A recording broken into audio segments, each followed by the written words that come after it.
Inspector Arya आतंकवादियों से बोलती है, 15 दिन तो क्या 15 जन्म भी लोगे तब भी भारत इस्लामिक नहीं बनेगा। अचानक आर्या अपनी बम वाली जैकेट उतारकर विनाशकारी हथियारों पर फेंकती है। पूरा हथियारों का अड्डा भारी धमाके में ब्लास्ट हो जाता है। आखिर इंस्पेक्टर आर्या को फांसी की सजा क्यों होती है? क्यों काटे जाते हैं इंस्पेक्टर आर्या के दोनों हाथ? निशा के गैंग रेप की सच्चाई क्या है? विशाल की धोखे से कौन हत्या करता है? इंस्पेक्टर अभय को क्या अपनी भाभी से शादी करनी पड़ेगी? क्यों अपने ही इंस्पेक्टर आर्या को बर्बाद करने पर तुले हुए हैं? आर्या अभय को क्यों कहती है कि तुम निशा से शादी कर लेना? आर्या अभय की भाभी क्यों फांसी खाकर मर जाती है? इन घटनाओं के पीछे किसका हाथ है, ये सब जानने के लिए देखिए इस एक्शन स्टोरी जो सस्पेंस से भरी हुई है, इंस्पेक्टर आर्या। इंस्पेक्टर अभय, इंस्पेक्टर आर्या और आर्या का पिता कमिश्नर भार्गव तीनों एक ही थाने में होते हैं। अभय और आर्या दोनों एक दूसरे से पूरा प्यार करते हैं। दोनों एक पार्क में मिलते हैं। तभी उन पर खबर आती है कि आईएसआई का प्रमुख आतंकवादी मौलाना शेख आतंकवादियों के साथ मीटिंग कर रहा है, जो भारत को दहलाना चाहता है। अभय और आर्या दोनों भारी पुलिस बल लेकर मौलाना शेख के अड्डे पर भारी अटैक करते हैं और यहाँ आतंकवादियों के साथ भारी गोलाबारी होती है। आतंकवादी तबाह हो जाते हैं। मौलाना शेख पकड़ा जाता है, उसे जेल में डाल दिया जाता है, उस पर केस चलता है। उधर छोटा डॉन सलीम मौलाना शेख के पकड़े जाने से पूरा खुश होता है। वह शेख का दुश्मन होता है। दोनों में गैंगवार छिड़ी रहती है। डॉन भी बहुत बड़ा अपराधी है। अभय और आर्या दोनों का परिवार में पूरा आना जाना होता है। आर्या की छोटी बहन निशा अभय को जीजा कहती है। अभय का बड़ा भाई विशाल एक ऑफिस में काम करता है। अभय की भाभी, जिसका नाम रति होता है, वह अभय से पूरा प्यार करती है। वह उसे देवर नहीं छोटा भाई मानती है। अभय उससे नटखट अंदाज में शरारत करता रहता है। अभय के माँ बाप उसकी शादी आर्या से कराने की सोचते रहते हैं। आर्या भी उन्हें सास और ससुर की तरह मानती है। पूरा परिवार हंसी खुशी के साथ रहता है। एक बार अभय पर छोटे डॉन की खबर आती है। फिर अभय और आर्या तुरंत डॉन पर जाकर अटैक करते हैं और दोनों उसके ठिकाने नष्ट कर देते हैं। यहाँ से छोटा डॉन को भागना पड़ता है। अभय और आर्या डॉन का सरदर्द बन चुके हैं। वह अभय और आर्या को बर्बाद करने की ठान लेता है। एक बार एक रिपोर्टर सलीम डॉन की अवैध गतिविधियां रिकॉर्ड करके चिप में डाल लेता है। उस चिप में डॉन के नए ठिकाने की जानकारी होती है। तभी रिपोर्टर के पीछे डॉन के गुंडे पड़ जाते हैं। रिपोर्टर जान बचाकर भागता है और छुप जाता है। गुंडे आगे निकल जाते हैं। तभी उधर से विशाल आता है। रिपोर्टर उसे चिप देकर सारी बात बताकर मर जाता है। रिपोर्टर को कई गोलियां लगी थी। विशाल वह चिप अपने भाई अभय को देना चाहता है। वह थाने में फ़ोन करता है, मगर वहाँ न अभय मिलता है न आर्या मिलती है। फ़ोन भार्गव सुनता है और उसे वहीं रुकने को कहता है। विशाल वहीं पर रुक जाता है। फिर वहाँ उसके पास भार्गव आ जाता है। विशाल उसे चिप देकर सारी बातें समझाकर चल पड़ता है और भार्गव खुश होता है। भार्गव उस चिप को जला डालता है और डॉन को फ़ोन पर बधाई देता है कि तुझे मैंने आज बचा लिया है। डॉन सुनकर खुश होता है और कहता है कि तेरे पैसे तुझ तक पहुंच जाएंगे। उधर विशाल बाइक से चलता रहता है। तभी कार में गुंडे आकर विशाल को गोलियों से भून डालते हैं और भाग जाते हैं। विशाल की लाश देखकर घर में सब रोने लगते हैं। अभय और आर्या कुछ नहीं समझ पाते। बहू रति को विधवा के रूप में देखकर पिता भी बीमार पड़ जाते हैं। भार्गव और निशा भी बड़े रोते हैं। फिर अभय भाई की अस्थियां लेकर गया जी जाता है। गया जी जो बिहार में होता है, वहाँ उसकी अस्थियां लेकर जाता है। मौलाना शेख की फाइल भार्गव के पास होती है, जो कल अदालत में पेश होनी है। भार्गव को वह फाइल अदालत लेकर जाना है, जिससे मौलाना को सजा हो सके। मगर रात में ही गुंडे भार्गव के घर पर हमला करते हैं। भार्गव और उसकी बीवी और निशा को घायल करके फाइलें निकाल कर ले जाते हैं। भार्गव चीखता रहता है। आर्या उस समय अभय के घर पर होती है। आर्या घर आकर देखती है, वह पूरी परेशान होती है। फिर भार्गव डॉन और मौलाना शेख से मिला हुआ होता है। मौलाना गैंग अभय और आर्या से घबराया हुआ है। भार्गव उन्हें दिलासा दिलाता है कि मैं सब ठीक कर दूंगा।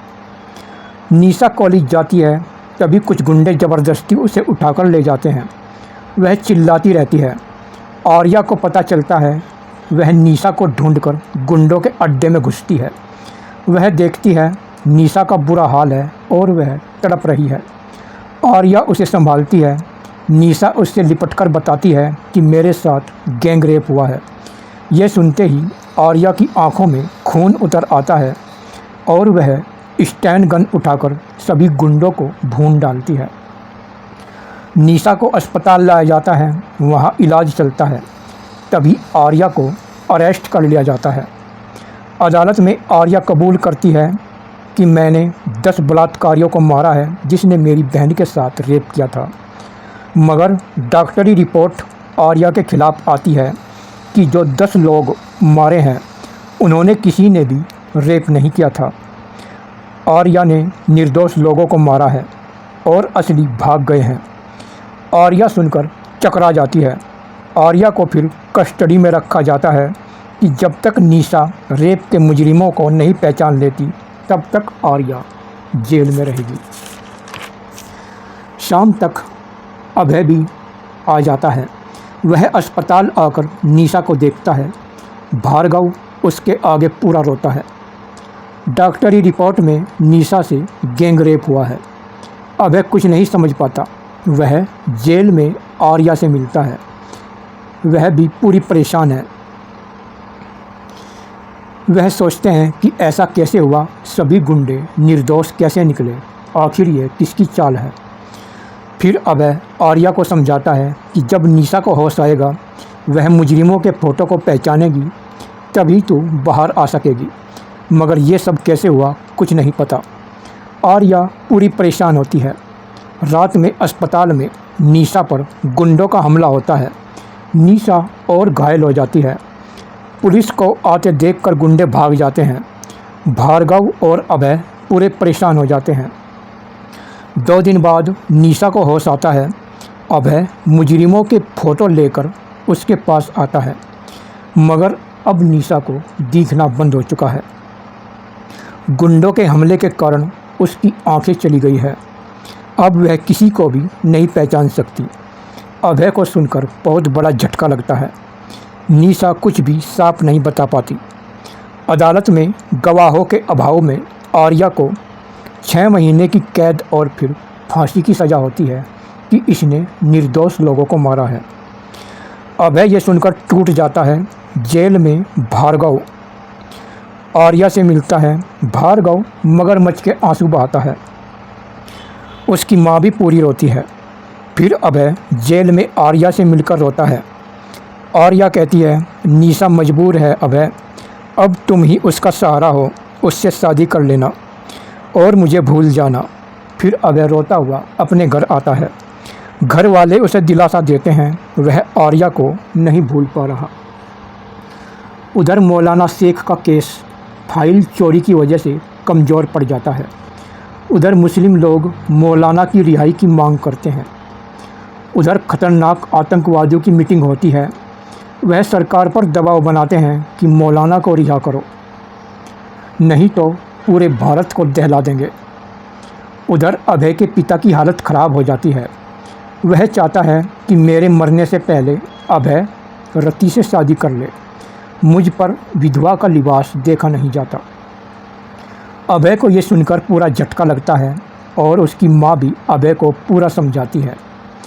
अभय को शादी की मजबूरी में हाँ करनी पड़ती है। उधर अभय और रति की शादी की खबर सुनकर निशा भार्गव के सामने पूरी रोती है। वह बेटी को समझाता रहता है। फिर रति बड़ी मुश्किल शादी को राजी होती है। शादी वाले दिन एक आदमी उनके घर पर आता है। वह कहता है कि रति तो मुझसे प्यार करती है, मेरे पास इसके फ़ोटो हैं। सब रति को देखते हैं। रति इन बातों को झूठ बताती है। वह आदमी दोनों के अवैध संबंध के फ़ोटो भी दिखा देता है। सब रति की तरफ शक की निगाहों से देखते हैं। रति पर यह सहन नहीं होता और वह दौड़कर कमरा बंद करके फांसी पर झूल जाती है और रति मर जाती है। अभय दरवाज़ा तोड़कर उसे बचाना चाहता है, मगर वह मर चुकी है। वह आदमी वहाँ से भाग जाता है। घर में मातम छा जाता है। अभय के पिता पर बहू की मौत सहन नहीं होती और उन्हें भी अटैक पड़ता है और वह भी दम तोड़ देते हैं। अभय उसकी माँ पर दुखों का पहाड़ टूट पड़ता है। भार्गव और निशा आकर उन्हें दिलासा देते हैं। अभय दोनों की अस्थियों के लिए गंगा जी के लिए रवाना होता है। पहले अपने भाई की अस्थि को लेकर गया था, अब अपनी भाभी और अपने पिता की अस्थियों को लेकर जाता है। उधर शहर में आतंकवादी भारी आतंक मचा देते हैं। जगह जगह आत्मघाती हमले होते हैं। सैकड़ों आदमी मारे जाते हैं और आतंकवादी भार्गव और एक बड़े नेता का किडनैप कर लेते हैं और सरकार हिल जाती है। उधर जेल में छोटा डॉन आर्या पर जेल में जानलेवा हमला कराता है, मगर आर्या बड़ी खतरनाक फाइट से सभी गुंडों को मार देती है जो उस पर हमला करने आते हैं। इधर बड़े अफसरों की मीटिंग होती है। आतंकवादियों की मांग होती है कि हमें मौलाना शेख और आर्या को हमें सौंप दो, उसके बाद ही हम भार्गव और नेता को छोड़ेंगे। अफसरों को उनकी बात माननी पड़ती है। फिर अभय मौलाना और आर्या को लेकर चलता है। उसकी आंख में पानी होता है। आर्या अभय को समझाती है कि मुझे फांसी पर भी मरना था, अब देश के लिए मरूंगी, ये मेरे लिए गर्व की बात है। उधर सीमा पर अभय मौलाना आर्या को उधर भेजता है। उधर से भार्गव और नेता रिहा होते हैं। आतंकवादी मौलाना आर्या को ले जाते हैं। भार्गव बेटी के लिए अभय से लिपट कर रोता रहता है कि मेरी बेटी को क्यों ले गए, मुझे ही मार डालते। उधर मौलाना शेख आतंकवादियों के साथ आर्या पर भड़कता है। वह बोलता है कि तूने और अभय ने हमारे बहुत आदमियों को मारा है, तेरी मौत फांसी से नहीं हमारे हाथ से होगी। फिर मौलाना आर्या को विनाशकारी हथियार दिखाता है कि 15 दिन बाद पूरे भारत में भारी बम धमाके होंगे और भारत को हम पाकिस्तान बना देंगे। पता है तुझे कि वह फाइल कैसे गुम हुई थी? क्योंकि तेरे बाप ने हमसे सौदा किया था और उसी ने फाइल चोरी कराई थी और उसने ही मुझे भारत की जेल से आज़ाद करवाया है। उसने ही तेरा सौदा हमसे किया था, हम तक पहुंचाने की उसने सुपारी ली थी। अब हम 15 दिन तक तेरे साथ गैंग रेप करेंगे और फिर 15 दिन के बाद तेरे और अभय के टुकड़े कर देंगे। आर्या अपने पिता भार्गव का नाम सुनते ही झल्ला उठती है। उसे भरोसा नहीं होता कि मेरे पिता इतना बड़ा देशद्रोही हो सकता है। वह बोलती है 15 दिन तो क्या, अगर तुम 15 जन्म भी लोगे तब भी मेरे देश को इस्लामिक नहीं बना सकते। अचानक आर्या बम वाली जैकेट उतारकर बोलती है कि मैं भी आत्मघाती हूँ, मैं तो मरूंगी ही, अब मेरे साथ तुम भी हथियारों के साथ उड़ जाओगे। मौलाना शेख और आतंकवादी पीछे हटने लगते हैं। अचानक आर्या जैकेट को हथियारों पर फेंक देती है और एक्शन में भागती है। हथियारों का पूरा अड्डा भारी धमाके में ब्लास्ट हो जाता है और सारे हथियार जल जाते हैं। आतंकवादी आर्या पर गोलियों की बरसात करते हैं। आर्या बचती रहती है। तभी हेलीकॉप्टर गोलियां चलाता हुआ आता है और आर्या को बचाकर ले जाता है। उस हेलीकॉप्टर में अभय होता है। फिर अभय और आर्या हेलीकॉप्टर से स्टैन गनों से आतंकवादियों की लाशें बिछा देते हैं और इसमें मौलाना शेख भी मारा जाता है।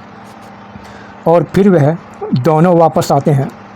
फिर अफसर लोग उन्हें शाबाशी देते हैं और भार्गव आर्या को देखते ही वह पूरा घबरा जाता है। फिर आर्या सबके सामने भार्गव की पोल खोल देती है कि यह कितना खतरनाक है और देशद्रोही है। यहाँ पर निशा भी खड़ी रहती है। भार्गव गिरफ्तारी के डर से पूरा घबरा जाता है। पुलिस वाले भार्गव को गिरफ्तार करने के लिए चलते हैं। अचानक भार्गव आर्या के सर पर रिवॉल्वर रख देता है और बोलता है कि आर्या ने मुझे फंसाया, अब मैं आर्या को नहीं छोड़ूंगा। अगर किसी ने मेरी तरफ आने की कोशिश की तो मैं आर्या की खोपड़ी उड़ा दूंगा। सब रुक जाते हैं। सब भार्गव को समझाते हैं, मगर वह आर्या को कार में लेकर फरार हो जाता है। अभय पुलिस बल के साथ उनका पीछा करता है। भार्गव आर्या को सलीम डॉन के आगे पटकता है। डॉन आर्या को 2 बड़े खंभों में बांध देता है। आर्या भार्गव को पूरी गालियाँ सुनाती है। छोटा डॉन कहता है, तुमने और अभय ने हमारा कितना बड़ा नुकसान कर दिया है। तुझे फंसाने के लिए हमने क्या क्या नहीं किया। तू फांसी से भी बच गई और मौलाना शेख को भी तूने मार डाला। वह मेरा दुश्मन ज़रूर था, मगर मेरी बिरादरी का था। तभी छोटा डॉन आर्या के बंधे हुए हाथ पर गोली मारता है। उसके यहाँ पर गोली मारता है। गोली उसके हाथ में लगकर पार हो जाती है और खून बहने लगता है और आर्या तड़प जाती है और उसके हाथ ऐसे बंधे रहते हैं दोनों तरफ। तभी भार्गव बोलता है, मैंने ही अभय के भाई को मरवाया, उसकी भाभी को भी हमने ही मारा और उसका बाप भी मर गया, और आज तेरा और अभय का खेल ख़त्म होगा, क्योंकि तू मेरी सगी बेटी नहीं है, तू मेरी सौतेली बेटी है। हमारे धंधे में जो भी आएगा वह मरेगा। फिर भार्गव उसके दूसरे हाथ पर गोली मारता है, इस हाथ पर। उसके दोनों हाथों में गोली पार हो जाती है और दोनों हाथों से खून बहने लगता है और आर्या ऐसे तड़पती रहती है। वह चिल्लाकर बोलती है कि मुझे दुश्मनों का खौफ नहीं था, मगर जब अपने ही जड़ काटे तो कोई कहाँ तक भरोसा करेगा। अगर दुश्मन होता उसे मैं ख़त्म कर देती, मगर जो घर वाले होते हैं, जो अपने ही होते हैं, अगर वह धोखा दे तो संभलने का मौका नहीं मिलता। तभी कार से निशा आकर उतरती है और वह सलीम डॉन के पास जाती है और अपना चश्मा उतारती है और आर्या की तरफ देखती है। आर्या देखकर चिल्लाती है कि तू भी जालिमों से मिली हुई है। तब निशा उसके पास आकर कहती है, मैं अंधी नहीं, ना मेरा गैंगरेप हुआ था, ये सारी चाल तुझे फंसाने के लिए थी। आर्या उस पर पूरी चिल्लाती है और उसे लातें मारती है। निशा दूर जाकर पड़ती है। उधर अभय और गुंडों की ज़बरदस्त लड़ाई चलती रहती है। गुंडे अभय को आगे नहीं बढ़ने देते। निशा सलीम डॉन को कहती है कि आर्या के हाथों में बड़ा दम है, इसने मौलाना शेख जैसे आतंकवादी को उसके आतंकवादियों समेत उड़ा दिया। इसके हाथ ही नहीं होने चाहिए। वह बोलती है कि इसके हाथ में बहुत दम है, गोलियों से असर नहीं होगा। फिर निशा स्टैन गन उठाकर आर्या के दोनों हाथों को छन्नी छन्नी कर देती है। निशा पहले इस हाथ को गोली से छन्नी कर देती है, फिर दूसरे हाथ को गोलियों से छन्नी कर देती है और उसके हाथों से खून बुरी तरह बहने लगता है और उसके हाथ लटक जाते हैं। आर्या दर्द से बुरी तरह चिल्लाती है और बेहोश होकर लटक जाती है। उसे खोल दिया जाता है और वह ज़मीन पर गिर पड़ती है। तीनों जालिम हंसने लगते हैं। आर्या के शरीर में गोलियों का जहर फैलने लगता है। उसके दोनों हाथ बेकार हो चुके हैं। डॉन और निशा हेलीकॉप्टर की ओर चलते हैं। भार्गव आर्या की सुपारी के पैसे मांगता है। वह डॉन से कहता है, मैं तुम्हारे पास आर्या को लाया था, मुझे पैसे दो। तभी डॉन हंसकर कहता है, जो कानून का अपराधी बन चुका है उससे हमारा अब कोई रिश्ता नहीं है। तभी डॉन भार्गव को कई गोली मारता है। भार्गव गिर पड़ता है। डॉन और निशा हेलीकॉप्टर में उड़ जाते हैं। तभी यहाँ पर अभय आता है। भार्गव मरता हुआ सारी सच्चाई बताकर मर जाता है। तभी अभय आर्या का बुरा हाल देखकर रोता हुआ अस्पताल भेजता है और पुलिस को लेकर हेलीकॉप्टर का पीछा करता है। और यहाँ पर पुलिस के हेलीकॉप्टर भी आते हैं और आसमान में हेलीकॉप्टरों की भारी लड़ाई होती है। अभय डॉन के हेलीकॉप्टर को जला देता है और डॉन का हेलीकॉप्टर ब्लास्ट होकर सीधा जलता हुआ नीचे पड़ता है। डॉन और निशा जलकर मर जाते हैं। और फिर अभय अस्पताल आता है। उसे पता चलता है कि आर्या के दोनों हाथ काटने पड़े। अभय ये सुनकर पूरा रोता है। आर्या अभय को देखकर पूरी रोती है। अभय उसे समझाता है कि सब ठीक हो जाएगा। फिर कुछ दिन बाद फिर आर्या का महंगा ऑपरेशन होता है और आर्या को कृत्रिम हाथ लगाए जाते हैं और ऑपरेशन सफल हो जाता है। आर्या के वह कृत्रिम हाथ काम करने लगते हैं। अभय पूरा खुश होता है और आर्या को बाहों में भर लेता है। फिर आर्या को बहादुरी का मेडल मिलता है और सब लोग बड़े खुश होते हैं और इस तरह इस फिल्म का हैप्पी एंडिंग होता है। देखा दोस्तों, निशा और भार्गव कितने खतरनाक निकले और निशा ने अपनी ही बहन के दोनों हाथ छलनी छलनी कर दिए और उसके हाथ काटने पड़े। और उसके बाद जो रोबोटिक हाथ होते हैं, कृत्रिम हाथ, वह ऑपरेशन से लगाए गए और उसके बाद उसके हाथ काम करना शुरू कर देते हैं। और इस तरह इस फिल्म की कहानी का अंत होता है और अभय आर्या से शादी कर लेता है और दोनों बहुत खुश होते हैं। आपको सबसे खतरनाक सीन कौन सा लगा और सबसे अच्छा सीन कौन सा लगा, और आर्या के गद्दार बाप और गद्दार बहन का रोल कैसा लगा, कमेंट बॉक्स में ज़रूर बताना।